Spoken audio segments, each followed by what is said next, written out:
Wind Cave National Park. This was the first cave anywhere in the world to be protected as a national park. Now, when we talk about caves, we can talk about any number of superlatives. We can talk about the deepest cave, the longest cave, or the biggest cave. Some caves are entirely underwater. Some caves are made of cooled lava, and some are made of ice. Wind Cave is none of those things. And yet, it has its own list of superlatives. Let me share a few with you. Wind Cave is the densest cave system we know of in the entire world, which means it has the greatest volume of passages per square mile. That makes it easy to get lost, so I recommend staying with your tour group. Wind Cave is also the 7th longest in the world and 3rd longest in the United States, with 154.2 miles of mapped passages. Recent studies have estimated that this may only be 10% of the cave's total length. Within those Stygian passages lie species completely unknown to science and endemic only to Wind Cave. 500 feet below the surface, underground lakes, part of the Madison Aquifer, contain more than 4,000 species of bacteria, a microbial wonderland.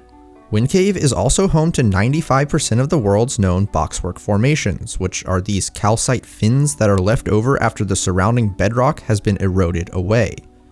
The resulting formations are known as honeycombs due to how frequently and extravagantly they overlap. But Wind Cave's wonders aren't limited to the underground either.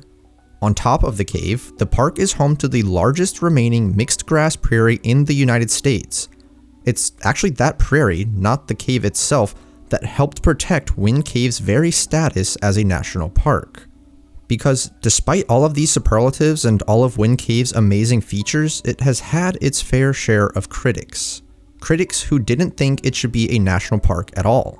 These critics included an author, a historian, and even a Secretary of the Interior.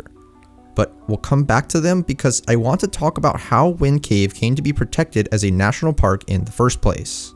Our story, like those of many national parks, begins with the Native Americans who first inhabited them. In this case, the Lakota people. It's here, at Wind Cave, that they tell the story of their emergence. To them, Wind Cave was known as Onia Oshoka, which means the earth is breathing, and is considered a passageway to the spirit world. It's a very special place to the Lakota, and one they have known about for quite some time. For European settlers, however, Wind Cave wouldn't be discovered until much later, 1881 to be exact, by the brothers Tom and Jesse Bingham. The brothers Bingham were out hunting one day and heard a peculiar noise coming from the nearby hills. They went over to investigate and found a small opening in the rocks where air was actually rushing out from the ground, so forcefully in fact that it blew the hat off Tom's head.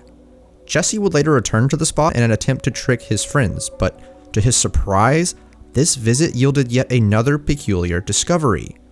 Instead of blowing hats off, the cave was now sucking them in. To the brothers Bingham, this was indeed a strange phenomenon, although we now know the scientific origins of these wily zephyrs. They are caused by differential pressures between the inside and outside of the cave. When the pressure outside the cave is greater than inside, air rushes in to seek an equilibrium. Likewise, when the pressure inside is greater than outside, air rushes out, seeking the same. It's all about balance. The air pressure is simply seeking to equalize between the inside and outside of the cave. Despite this peculiar phenomenon, it would take a few more years before Wind Cave's popularity began to grow. When it did, the South Dakota Mining Company filed a claim for mineral exploration in the cave and hired a man named Jesse McDonald to oversee it. These are the years when exploration of the cave really took off, and the wonders it revealed were not lost on those early explorers.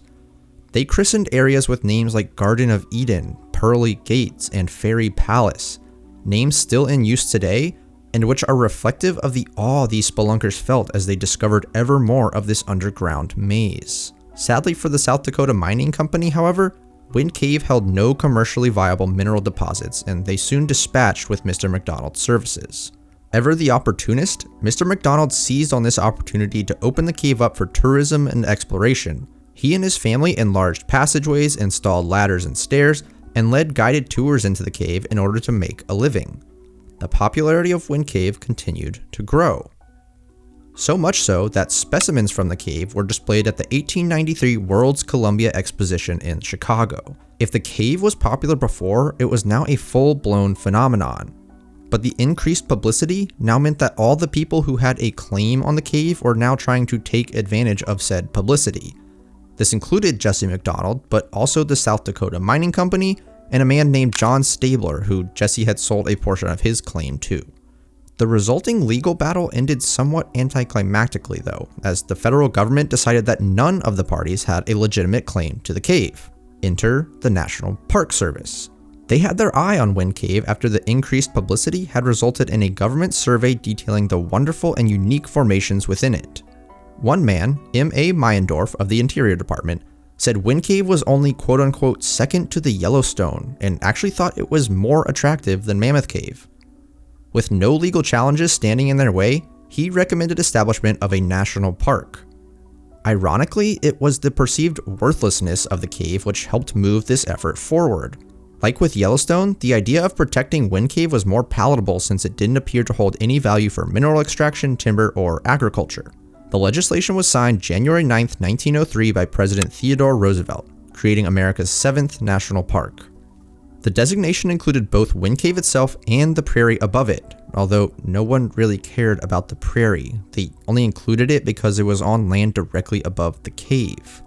Little did they know, that prairie would likely save Wind Cave's national park status. Because, like I said, Wind Cave had its fair share of critics. As the years went on, Mammoth Cave was actually found to be bigger and Carlsbad Caverns was gaining in popularity as well. These critics were basically saying Wind Cave wasn't worthy of its designation. Their argument went something like this: it's not as grand as some of our other parks like Yellowstone or Yosemite, and heck, it's not even the best cave we know of. Why should it be a national park? Even Secretary of the Interior Richard Ballinger didn't think it worthy of national park status. He said it just, quote, wasn't in the same league as Yellowstone, end quote.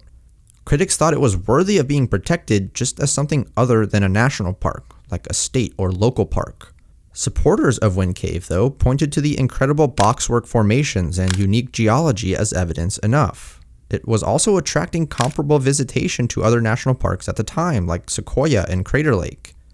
And in 1912, the park took the step that might just have saved its national park status, although it didn't know it at the time.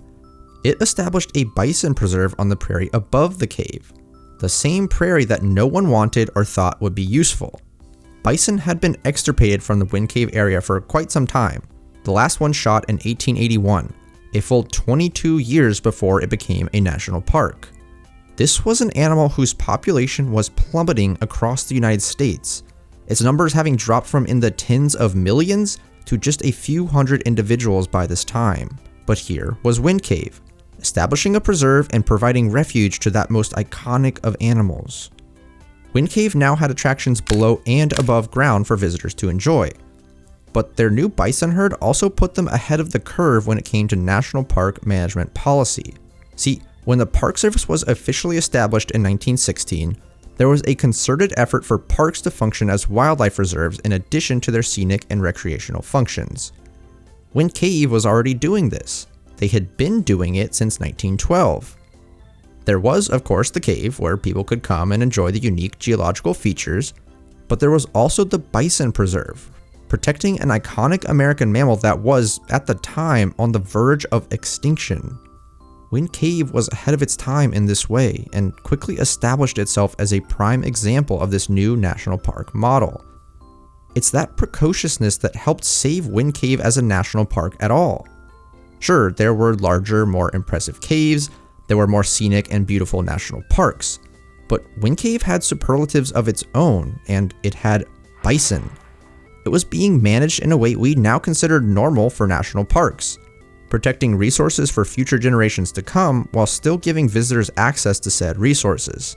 It's not perfect, no park is, but at Wind Cave, the world of dark and the world of light combine to provide an altogether harmonious addition to the national park system. If you like parks and want to hear other stories like this one, please consider liking this video and subscribing to the channel. It helps these stories reach more people and helps to support my work. Thanks so much for watching. Goodbye.